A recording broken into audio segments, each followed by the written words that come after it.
আমি সকল মানুষের কাছে এটা বলবো যে বাংলাদেশে আজকে সত্যি মাইনরিটিজের উপরে যে অত্যাচার চলছে সেটা আমরা কেউ ভালো চোখে দেখছি না। এবং কেউ কেউ, আমি এখনো মনে করি দাঙ্গা কখনো হিন্দু করে না, দাঙ্গা কখনো মুসলমান করে না, দাঙ্গা কখনো শিখ করে না, দাঙ্গা কখনো খ্রিস্টান করে না। দাঙ্গা করে কতিপয় সমাজ বিরোধী এবং যারা সমাজের বোঝা। সুতরাং এই ব্যাপারটিকে এই অ্যাঙ্গেল থেকে দেখে আমরা সবাই যেন এমন কোনো মন্তব্য না করি যাতে আমাদের কোনো রকম পরিস্থিতি বাংলায় এটাকে নিয়ে খারাপ হয়।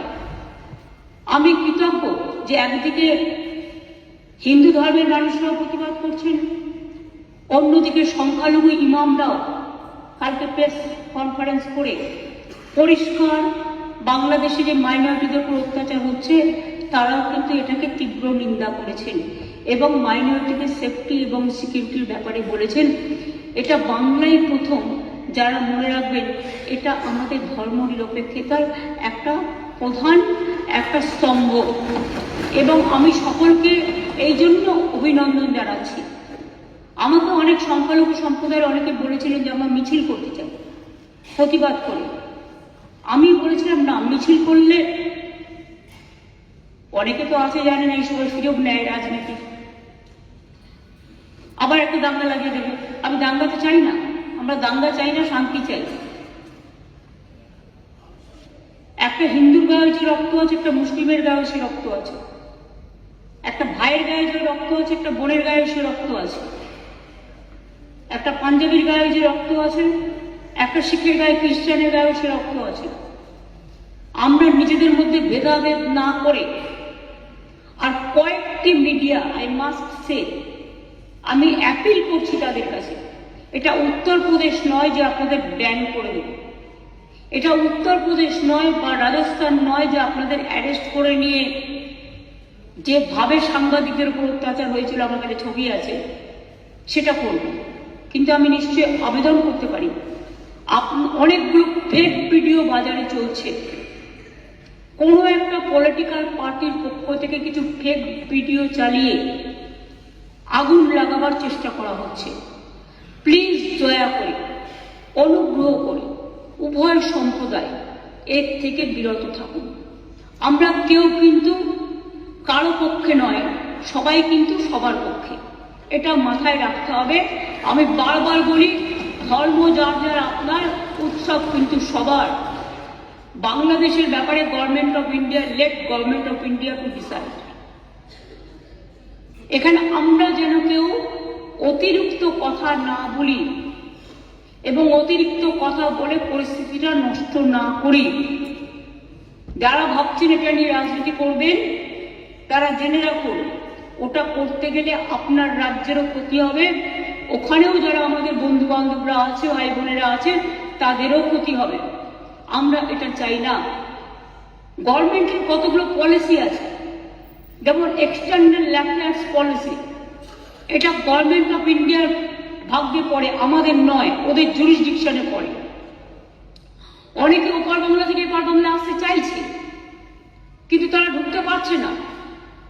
আমাদের কোনো আপত্তি নেই, কিন্তু সেখানে বর্ডার সিকিউরিটি ফোর্স দায়িত্ব নিয়েছেন, তারা আসতে দেবে কি দেবে না এটা তাদের ব্যাপার, সেই নিয়েও আমি কোনো কটু মন্তব্যে যাব না।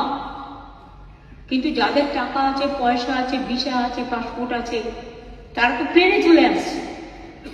প্লেন তো আসছে, প্লেন তো চলছে, ট্রেন তো চলছে, কিন্তু গরিব মানুষগুলো যাদের কাছে হয়তো কিছু নেই, তারা আসতে গেলে পারছে না, তারা বাধা পাচ্ছে বিএসএফ এর কাছে।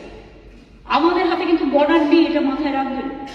তাই আমি সবাইকে বলবো, এমন কোনো কথা যাতে আমরা না বলি যাতে কোনো আমাদের পক্ষও নয়, এ পক্ষও নয়, ও পক্ষও নয়। আমি সবাইকে আবেদন করছি যাতে কোনো অতিরিক্ত কোনো প্ররোচনা সৃষ্টি হতে পারে। আমি যতদূর জানি কালকে ফরেন সেক্রেটারি যাবেন বাংলাদেশে, আজকেই যাচ্ছেন, কালকে ওদের মিটিং আছে। সুতরাং লেট দেম ডিসাইড। এই ব্যাপারে আমি পরিষ্কার বলি, এক্সটার্নাল অ্যাফেয়ার্স এর ব্যাপারে উই নেভার ইন্টারফেয়ার।